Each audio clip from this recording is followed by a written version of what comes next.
Hiya, SxyBiscuits, and welcome into Starfield. Today marks 5 days until the early access release of Starfield. So if you have the Premium Edition or the Constellation Edition of the game, you can play the game in only 5 days. And that is super exciting. But what's also quite exciting is while I was making my previous video, quite a lot of information came forward from Pete Hines. He did a Q&A over on Twitch during Gamescom and revealed quite a lot of interesting information. And I thought in today's video we could delve into that information because there's stuff in here I didn't know. But without further ado, let's take a look at these really interesting things that Pete Hines said. So I'm going to be using a tweet from Peter Ovo, and I'll have a link in the description below for this tweet, which basically summarized this live stream. Number 1, the game doesn't really start until after the main quest. And seeing as the main quest could be like 50 to 100 hours,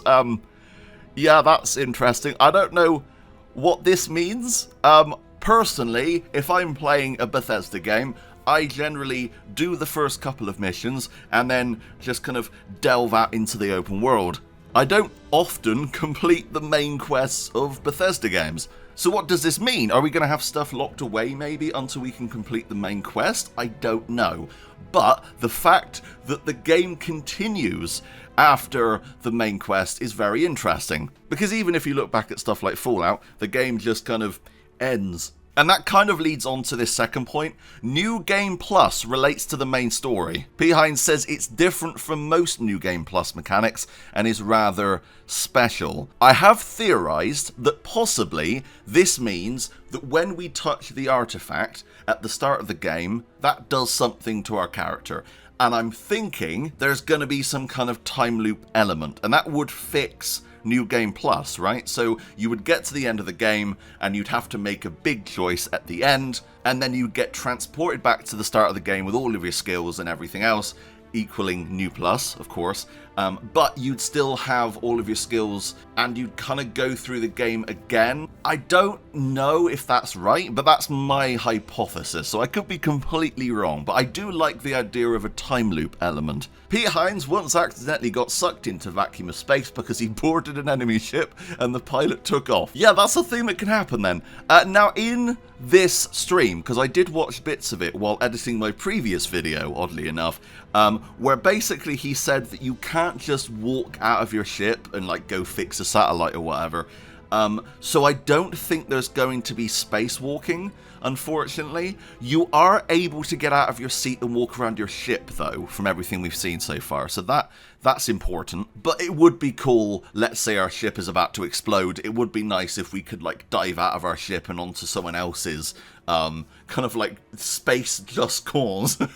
I guess that's a weird way, but you know, modders could probably make this a thing, and that leads me on to my next point. Modders will be able to create planets. Not only that, but ships, entire missions, basically anything that's in the game, modders will be able to create themselves. So we are going to be seeing stuff like Tatooine. We're going to be seeing all these different planets from pop culture probably turning up in Starfield, and that's really, really exciting. I don't know if this means they're going to be using planets that already exist in Starfield, or if this is going to be planets that are added on with mods.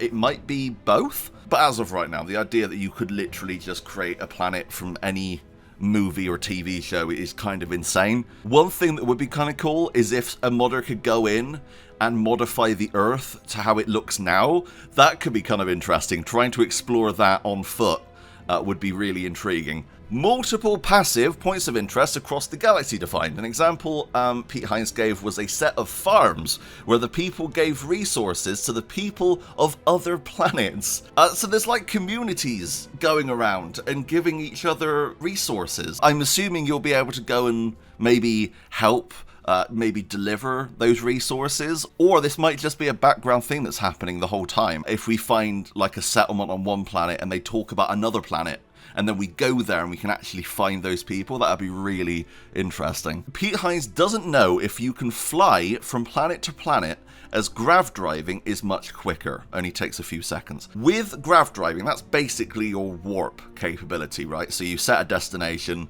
you go into warp, and then you're there.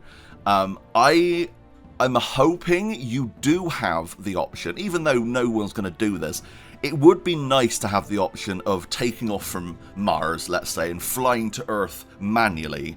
I'm assuming you'd be able to, right? I don't know how the space generation works in terms of the different cells. Something like No Man's Sky, it would take you days, right, to fly from one planet to another, and that's why you use like your hyper jump. So that's kind of interesting, something I want to try. He doesn't outright say it doesn't exist, but he hasn't tried. Now, personally, I love space games, so I try that. I just leave my ship on autopilot and go and make some food and come back, see if the ship's moved, you know? Obviously, we don't have this information yet until 5 days away, which is really exciting. You can get bounties put on you. Now, I know there is a bounty trait you can get that basically, I think, gives you a bit more damage when you're near death, but it means that bounties will like come after you. So it seems like you can get bounties just in the game normally. So I'm assuming if you go into a town and blow everyone away, there's going to be a bounty on your head, and then bounty hunters will come after you.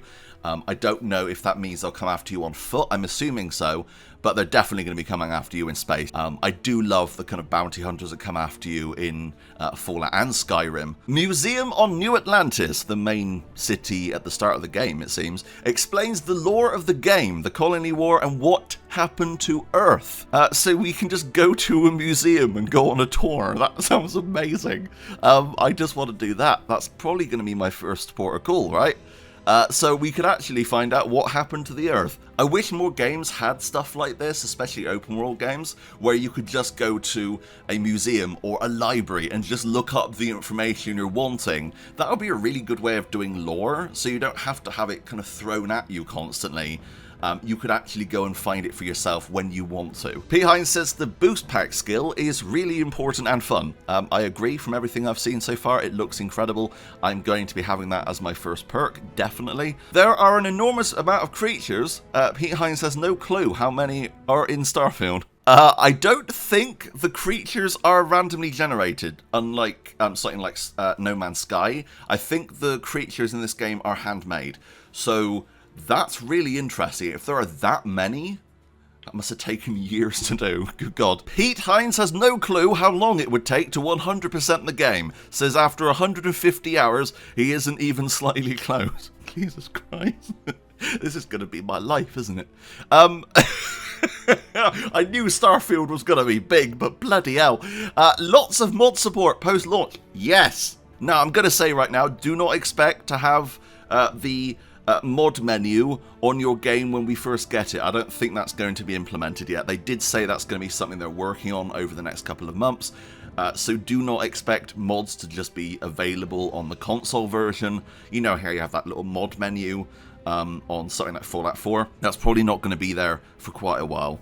Same as Fallout 4. I don't think it was on launch, right? But that is something that is coming. Mission boards can ask you to build outposts on planets. Also, mission boards, I think, give you bounties and other little quests you can do, like delivery quests.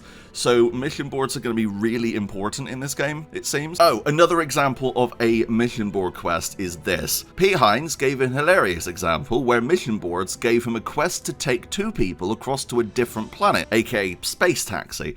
After 5 hours, he found the 2 people still on board his ship and realized he had completely forgot to take them to their destination. I love that. That's amazing. You just go into the hold and they're just sat there like, are we there yet? That's really weird. Could you just kidnap them? I mean, at that point, he kind of had, right? I mean, they can't go anywhere. Lots of Easter eggs also confirmed. I don't know what's going to be in here, obviously, but I'm hoping Doctor Who. That would be one. Star Wars, Star Trek, stuff like that. I'm also assuming there are going to be a ton of Fallout and Skyrim references. There is seemingly no level cap, and that is apparently what Pete Hines thinks. He doesn't know for sure. If this is true, we could just level ourselves infinitely, and that would be amazing. The only problem is, you would run out of perks. I'm assuming there are going to be mods that add in more perks, so that could be a nice way to keep it going. but as of right now, there would be a limited amount of perks, right? So you would run out of stuff to do with your character. There's always been caps in Bethesda games, right? I need to say, of course, a massive thank you to everyone who watched my previous video. It's crazy how fast that video grew. We nearly hit 20,000 views on that video in the space of 3 days, so thank you. Also, thank you to all the new subscribers here. I just really am grateful, and I will be continuing my Starfield content. We're going to be seeing the start of the game. I'm going to look at mods when they get released. I'm going to be doing my Evelyn Wondersnatch series, and I'm also going to be doing news videos and update videos, because I really miss doing my old Kingdom Come Deliverance patch note videos. I thought that could be interesting doing on here as well. Also, again, go and check out Peter Ovo over on Twitter. That's where I got all of this information summarized into one small place that I could just tell you guys. But yeah, thank you so much for watching, but until next time, that's me out. Bye, guys.